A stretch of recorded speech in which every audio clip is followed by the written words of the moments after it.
Assalamualaikum warahmatullahi wabarakatuh. Jadi hari ini saya akan membentangkan projek sarjana muda saya yang bertajuk Kajian Kes Kecenderungan Pengubah Suaian Ruang Dapur Rumah Teres berbanding keperluan mengubahnya. Jadi sebelum saya mulakan pembentangan ini, saya perkenalkan dulu diri saya. Nama saya Muhammad Haziq Ikhwan bin Muhammad Hir, nombor metrik AN180218 dan supervisor saya ialah teknologis Dr. Nurdalilah binti Saji. Okey, jadi ini adalah isi kandungan untuk pembentangan saya hari ini. Rumah teres di Malaysia ni telah lama wujud dan dibina meluas lebih dari 40 tahun yang lalu. Rumah teres ni juga dibina meluas oleh pemaju dan kini ianya merupakan salah satu nilai hartanah yang paling digemari oleh rakyat di negara ini kerana rumah teres ni dapat dikategorikan sebagai rumah yang mampu dimiliki oleh setiap rakyat di Malaysia. Namun, terdapat beberapa kelemahan dari segi reka bentuk perumahan jenis ini, antaranya kekurangan pertimbangan budaya dan sosial pemilik rumah tersebut dan juga kurangnya privasi pemilik rumah itu. Jadi, pengubah suaian rumah ni antara salah satu solution yang pemilik rumah ini lakukan dalam menyelesaikan masalah mereka, antaranya dari segi ruang yang sempit dan juga dari segi keselesaan mereka dalam menjalani rutin harian mereka di rumah. Pengubah suaian ini juga dapat memenuhi keperluan peribadi pemilik rumah tersebut yang diabaikan semasa perancangan rumah ini dibuat awal-awal lagi. Oleh itu, keperluan mereka ni dapat disokong sekiranya fleksibiliti dan kemampuan dalam menyesuaikan diri dalam reka bentuk dapat diperlakukan dengan baik. Okey, seterusnya kita beralih kepada latar belakang kajian. Jadi, apa yang dimaksudkan dengan ubah suai rumah kediaman ni? Pengubah suaian rumah kediaman adalah dengan mengubah ruang kediaman tersebut seperti menambah bilik, membesarkan ruangan dapur, menambah halaman belakang dan sebagainya. Menurut kajian yang dilakukan oleh Erdayu Osyara Omar pada tahun 2012, pengubah suaian rumah akan mengubah fungsi kawasan ruang tersebut dan juga secara tidak langsung akan mempengaruhi keupayaan struktur bangunan itu. Kekurangan ruang juga menyebabkan kerja-kerja pengubah suaian ini dilakukan bagi menambah keselesaan fungsi ruang tersebut dan juga psikologi. Jika kita lihat, hampir setiap unit rumah teres ni mempunyai penampilan dan juga reka bentuk yang sama. Jadi dengan melakukan tinjauan soal selidik ke kawasan rumah teres ini secara tidak langsung dapat memberikan beberapa petunjuk kemungkinan pengubah suaian rumah ini berlaku, khususnya di ruangan dapur rumah tersebut. Okey, seterusnya ialah pernyataan masalah. Sebilangan besar rumah teres ini direka sesuai dengan reka bentuk kediaman standard yang mana mungkin memerlukan sedikit pengubah suaian oleh pemilik rumah tersebut setelah mereka memiliki rumah ini. Kajian telah menunjukkan bahawa kes di mana ruang dapur basah ditambah sangat ketara.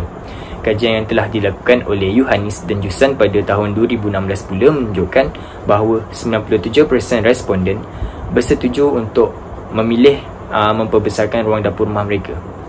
Kurangnya privasi ketika berada di ruang dapur rumah mereka sendiri juga merupakan salah satu punca yang menyebabkan penduduk di rumah teres ini memilih untuk besarkan ruang dapur mereka.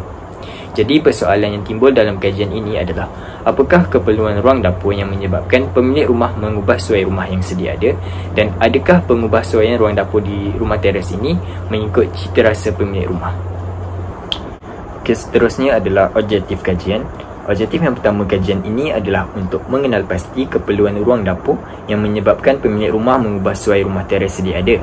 Objektif yang kedua pula adalah untuk menentukan trend perubahan ruang dapur di rumah teres dan objektif yang ketiga adalah untuk menilai hasil pengubah suaian ruangan dapur terhadap persepsi pemilik rumah. Okey, seterusnya kita beralih kepada skop kajian dan had kajian. Kajian ini dijalankan untuk mengkaji pengubah suaian yang telah dilakukan di ruang dapur rumah teres di Taman Bukit Tiram, Johor. Kajian ini juga menumpukan pada kawasan perumahan teres kos sederhana rendah, lot tengah dan lot tepi yang telah berlakunya pengubah suaian di ruangan dapur. Kajian ini akan menyelidik pada profil, latar belakang, persepsi dan maklumat isi rumah terhadap pengubah suaian dan modifikasi ruang yang dilakukan dan juga kesan semasa atau selepas pengubah suaian rumah tersebut. Kajian ini dijalankan dengan menggunakan tinjauan soal selidik, bagi mendapatkan data-data isi rumah dan juga maklumat mengenai pengubahsuaian rumah mereka. Responden yang dipilih dalam kajian ini terdiri daripada penduduk di kawasan Taman Bukit Tiram ini dari pelbagai peringkat umur dan status sosioekonomi mereka. Dan pemilihan responden ini dilakukan secara rawak untuk mengelakkan berlakunya berat sebelah dalam mengumpulkan data kajian. Okey, jadi ini ialah jadual kajian literature untuk kajian ini. Dalam jadual ini saya telah senaraikan kajian-kajian terdahulu tentang pengubahsuaian ruang dapur yang saya jumpa melalui bacaan-bacaan jurnal dan artikel yang berkait dengan tajuk kajian ini. Jadi apa yang boleh saya rumuskan dalam jadual kajian literature ini ialah pemilik rumah lebih cenderung untuk ubah suai ruang dapur rumah mereka kerana ruang dapur ni dianggap sebagai ruang privasi bagi pemilik rumah ini. Jadi ianya merupakan salah satu keutamaan bagi pemilik rumah untuk memperbesarkan ruang dapur rumah mereka, terutama sekali bagi suri rumah yang melakukan aktiviti harian di ruangan dapur.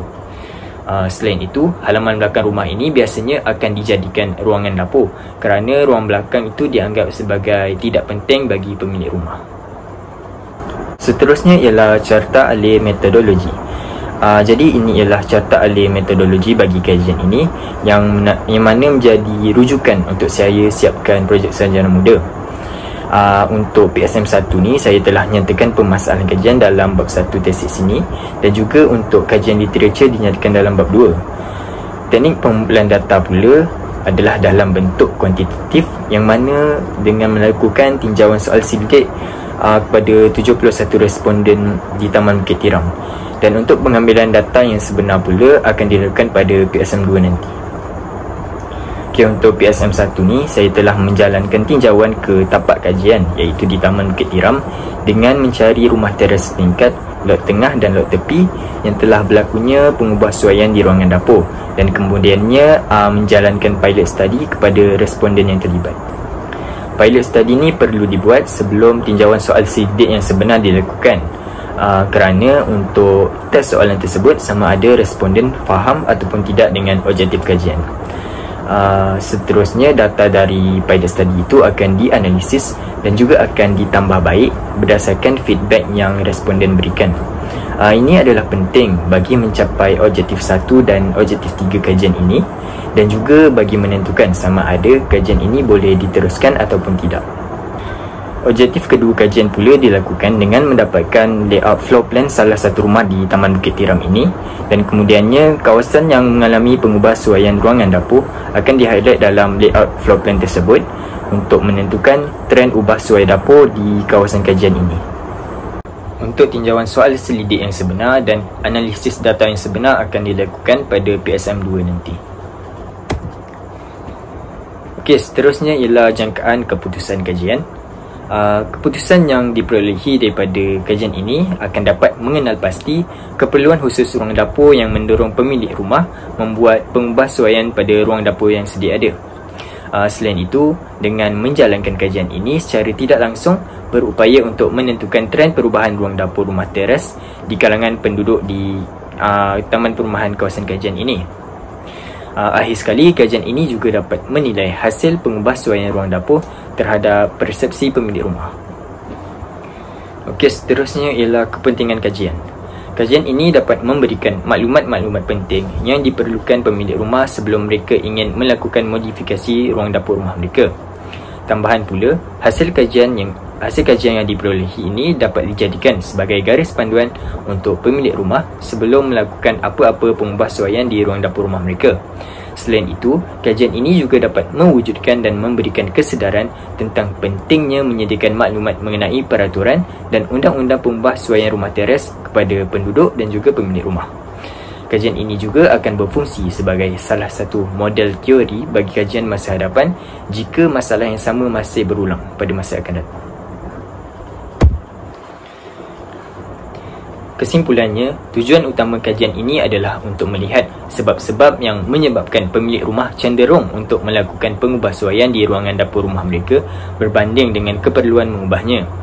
Soalan kajian selidik pula perlu digunakan sebaik mungkin untuk mendapatkan data-data penduduk di Taman Bukit Tiram ini yang diperlukan bagi mencapai objektif utama kajian.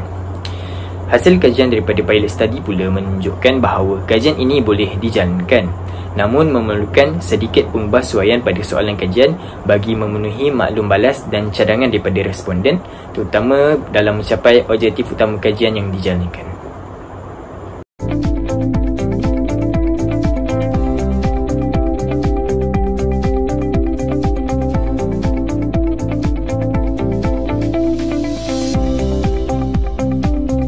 Jadi setakat ini saja pembentangan bagi projek sarjana muda saya.